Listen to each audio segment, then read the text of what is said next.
考え方が悪かったり、熱意がなかったりしたら意味ないよと。思考姿勢が悪かったら、もう究極やばいです。確かに。はい、とにかく一番最初に知っておいていただきたいのは、すべての基礎はである。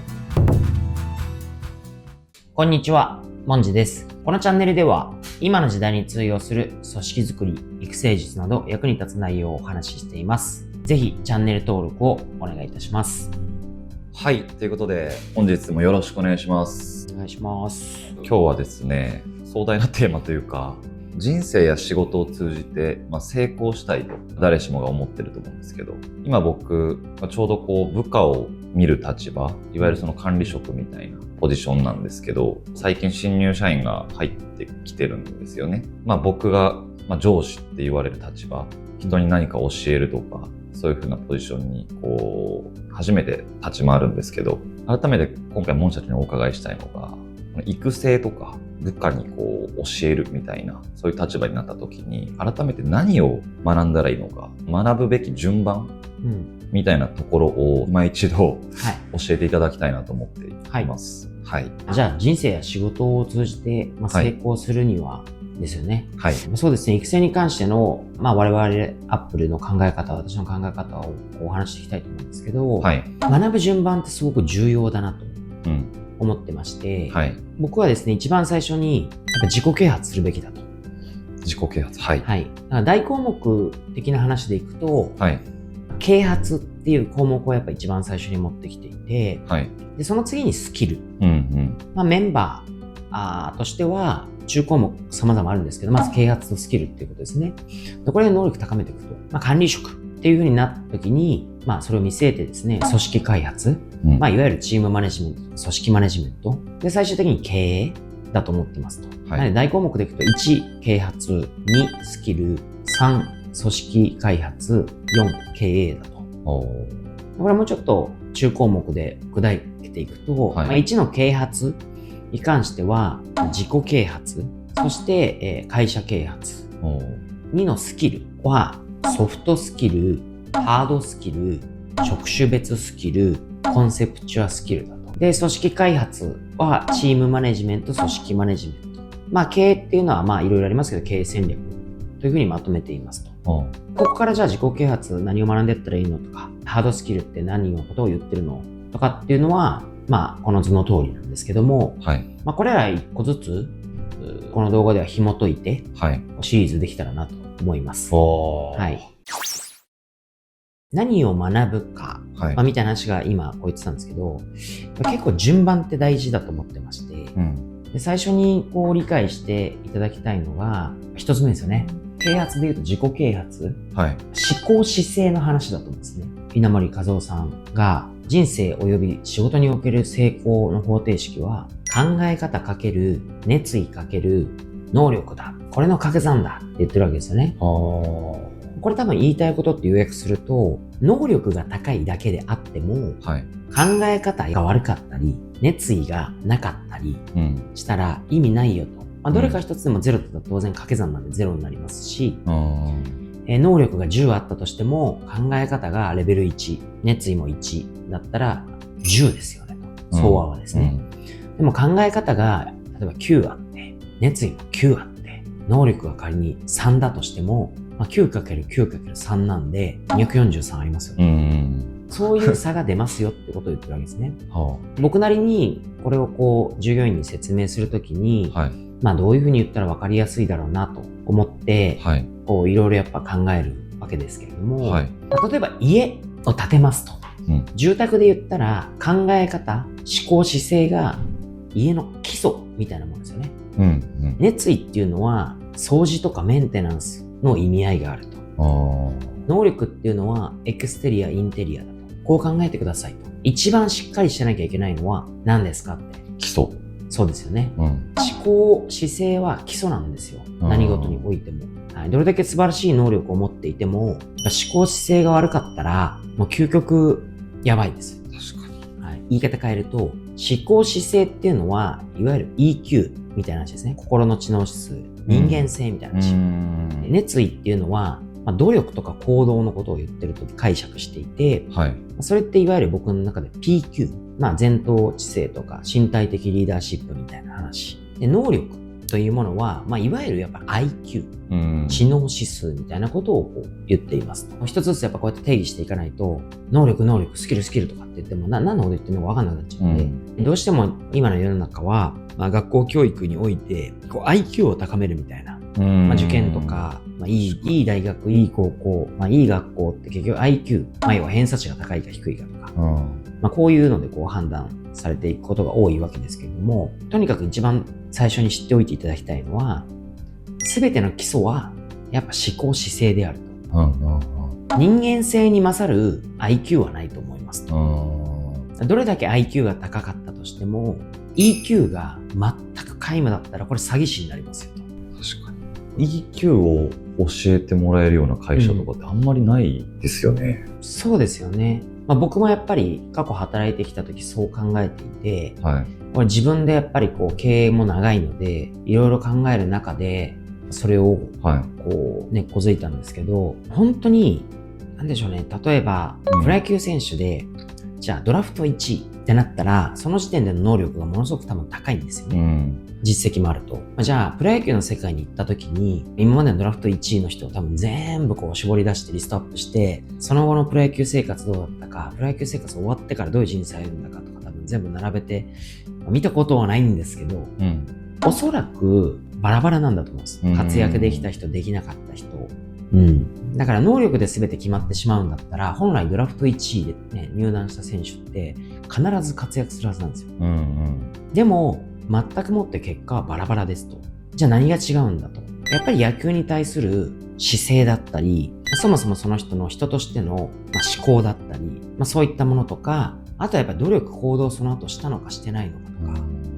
とか、これは大きく関わってくると思うんですよね。でも反対にですよ、例えば育成枠から入りましたと。ということは、普通に考えてその時点の能力ってドラフトにかかる中だったらもう一番低い方ですよね。ドラフトにもかからなかったわけですから。でもその中でやっぱり活躍できる選手っていうのもいるわけですよね。じゃあその時点で能力低かったのになぜ活躍できたんだって話になってくると、思考、姿勢がすごく良かった。努力行動をめちゃめちゃした。だから能力が上がっていった。こういうことだと思うんですよ。ですから能力っていうものは後からでもつけられると僕は思ってますと。大事なのは勉強する習慣、学習習慣とか、どちらかというとやっぱ習慣なんですよね。地頭もゼロとは言いませんけど、よっぽどの天才でない限りは能力っていうのは後から身につくと。僕もですね、正直学校は中学校1年生の1学期までしか行ってないんで、学業の勉強っていうのはもう12歳までしかしてないんですね。でもその後やっぱり、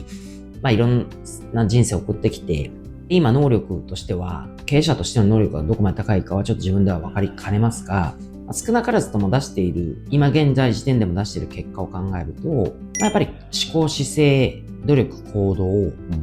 そういったものが少なからず今の結果出す分だけできたから、それを伴って能力を学習して上げていったという結果、実績だとは思うんですね。人生長いじゃないですか。能力だけだと短期的には、例えばじゃあ稼げますと。結果出せますと。やっぱそこに思考姿勢がしっかりしてないと、長期間、人生においてとか、長いその社会人生活の、仕事の中でという結果はやっぱ出せないと思います。うちの会社も約20年経営してきましたけど、本当にその通りだなと実感してます。どれだけ能力が高くても、やっぱ思考姿勢が、人間性がとか微妙だと、長い時間軸で見たときにうまくはいってない人が多いですね。そうなんですね。僕なんかはやっぱりその新入社員が入ってきてどういうスキルがあるかとか PC スキルどれぐらいあるかとかそういうところにやっぱ目が行きがちなんですよね。だからやっぱそれこそ PQ、EQ とかそこまで意識してないというか、先ほども言いましたけど今の会社でもその辺ってやっぱ教えてもらわないんで、そういう意味では多分目線がものすごく大事なんですね。さっき言った一つは時間軸をどう考えるかっていうのめちゃくちゃ重要なんで、これ覚えておいていただきたいんですけど、自分の人生、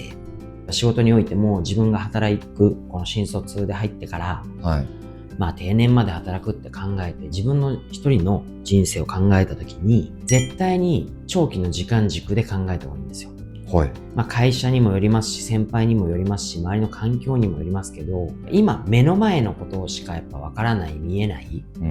っていう形になると、会社もそうなんですよね。目の前本当にもう、例えばですけど、ピンチ。今頑張らないと潰れてしまうかもしれない。目の前の売り上げを上げてお金を入れていかないともう潰れますってなったら目の前のことしか考えられないです。そうですね。はい。でもそうすると目の前にいくら稼ぐかを考えるわけですね。でみんなそうなりがちなんですよ。でも目の前にいくら稼ぐかはその会社の都合であって、はい、一人の人間として考えた時にはね、長い人生があるので、その中でやっぱこう右肩上がりに良くなりたいじゃないですか。もしくはもうわがまま言ったらこうなってこうありたいじゃないですか。ずっと高い数字でいたいですね。だとしたら一瞬こう上がることを大切にするんじゃなくて、最後にちゃんとここになることを、ここになることを考えなきゃいけないと。いかにそう時間軸を長く考えられるかっていうことはめちゃくちゃ大事だと思います。今おっしゃってたそういうピンチの状況の会社とかの時って、目の前のお金をどう生み出すかだけしか目線がいかないと思うんですけど、そこは両立てで考えるべきってことですか？いや、ですから自分が社員であれば、僕だったらですよ、もちろん長い時間軸も考えて頑張るし、今目の前のことも頑張りますと。そういう意味では両方頑張ってください。しかしながら会社が潰れるか潰れないか、もちろん会社を潰さないために一生懸命頑張るのももちろんですけど、ここでやっぱり自分の人生の中でどういう要は知識経験につながるかっていうのはめちゃめちゃやっぱ大事なんですよね。できる人とか成功してる人って目線が違いますよ。仕事ができない人は、その後活躍しない人は、ここでやばい俺の給料どうしようかなって考えてるんですよ。ちゃんともらえるのかなみたいな。これが一番にしちゃうんですよ。自分のことしか考えられなくなっちゃうんですよ。でもやっぱ成功する人とか必ず仕事ができる人っていうのはそういうことにならないようにリスク管理多少してますし、あとはやっぱ先を見てるんで、今自分が何をすべきなのか会社にから見てそうだし、自分の将来を考えた時に自分はどうするべきなのかとかすごい考えて動いてますよね。なるほど。それを意図してる人もいれば、意図してないで自然にそういうふうに考えてる人もいると思うんですけど、目線ですね。こういう話を授業にもすると、言ってることはわかるけれども、自分そんなにポジティブに考えられない、長い時間しかわかりません、とかね、いう人もやっぱり正直いますと。で、確かにそれもそうかもねと。だから一番は自分自身でやっぱり思考姿勢を磨いて、長い時間軸で考えられる自分を鍛えると。っていうことが大事ですし、それが現時点難しいとか、まだよくわからないとかってなるんだったら、そういう人たちが多い環境とか、そういう人たちに近づける環境に身を置いた方がいいですよね。人間のコミュニティってすごい面白いですよね。愚痴をよく言う人の周りには愚痴を言いたい人とか愚痴を聞きたい人が集まるんですよ。でもポジティブに考えて前向きに生きたい人は前向きに生きたい人のコミュニティが勝手にできていくわけですよ。コミュニティの差はめちゃめちゃ大きいわけですね。いかに自分がこの前向きなコミュニティに入るために、もっと言うならば今目の前しか見ていないコミュニティと長い将来先を見ているコミュニティがあったとしたら必ずこっちに入りなさいと。もしくはこういう人に近づいていきなさいと。なるほど。これは自分の行動でできますよね。確かに。だからまだ環境に揺られてしまうんであれば、いい方に揺られる環境に行けと。で、会社としても自分個人としてもこっち側の前向きなコミュニティ、もしくは前向きなもう個人、会社、そういう環境をやっぱり作ることが僕にとってはできることだし、いいと思ってるから、やっぱそれをやろうと思って、やってるわけですけどね。なんで、とにかく、他人に左右されることなく、流されることなく、ちゃんと本質で考えられて進めるように、自分の思考、姿勢っていうのをやっぱりじゃあ磨いていく。で、それがまだ自分個人一人でできないときは、コミュニティ、環境に身を寄せる置く、これを頑張ると。まずここからですねと。めちゃめちゃわかりやすかったですね。僕自身が、部下を教育する立場になった時には、やっぱり率先してこの EQ、PQ、考え方、姿勢っていうところは、一番に見せていくべきなんでしょうね。そうですね。やっぱりまず一歩目は、思考姿勢がいかに大事であるかと。こういうことはやっぱりまずは理解してもらうことを腑に落ちないと、やっぱり聞いてないというか学ばないので、とにかく思考姿勢が大事かっていうことを身をもってというか、自分自身でやっぱり理解してもらうこと、これが必要だと思いますね、育成に。でないともう極論、能力だけ高くて結果出せばいいんでしょ。結果出したら別にずるいことしてもいいんでしょ。確かに。他人を蹴落としても結果出すよ俺、みたいなね、人を生みかねない。思考姿勢が欠如した状態での能力がめちゃめちゃ高い状態って、本当に人としてはめちゃめちゃリスク高いですよね。これはちょっと分かりやすく言い過ぎますけど、お金あるけど友達いないかもしれないですよ。お金がなくなったら誰も周りにいませんみたいな人間になるリスクがありますよね。でも極論そうですよね、本当に。順番って大事なんですね。なんかすごく人生とか仕事を通じての成功するための根底の部分を今日はお聞きできたなと思って、すごく有益な、考え方のベースですね。ありがとうございます。結論、人生及び仕事の結果において最も大切なもの、それはやっぱ思考姿勢である。ポイントを言っていくと1、成功には考え方×熱意×能力、